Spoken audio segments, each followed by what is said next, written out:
Bienvenue dans cette deuxième capsule sur les lentilles convergentes, où nous allons nous intéresser aux relations de conjugaison et de grandissement. Avant de voir ces relations, il faut comprendre ce qu'est une mesure algébrique. Une mesure algébrique est une longueur orientée. On oriente les axes. Prenons l'exemple de la mesure algébrique de AO. Lorsque l'on va de A à O, on est dans le sens positif, et donc la mesure algébrique AO sera positive. Au contraire, lorsque l'on va de O à A, on va dans le sens inverse de l'orientation désirée, et donc la mesure algébrique OA sera négative. Si l'on s'intéresse maintenant à la mesure algébrique de AB, AB est orientée dans le sens positif, donc sa mesure algébrique sera positive. Si l'on s'intéresse au contraire à A'B', A'B' est orientée dans l'autre sens, donc la mesure algébrique de A'B' sera négative.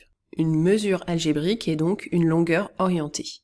Voyons maintenant la relation de conjugaison. La voici affichée à l'écran.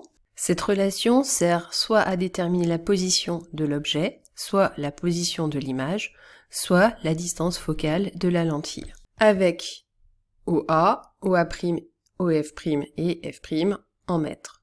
Voyons maintenant le grandissement. Le grandissement est noté gamma.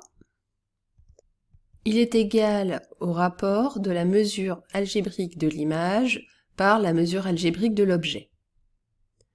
Si l'on s'intéresse aux deux triangles OAB et OA'B', grâce au théorème de Thalès, on obtient qu'il est aussi égal au rapport de la mesure algébrique de OA' par la mesure algébrique de OA.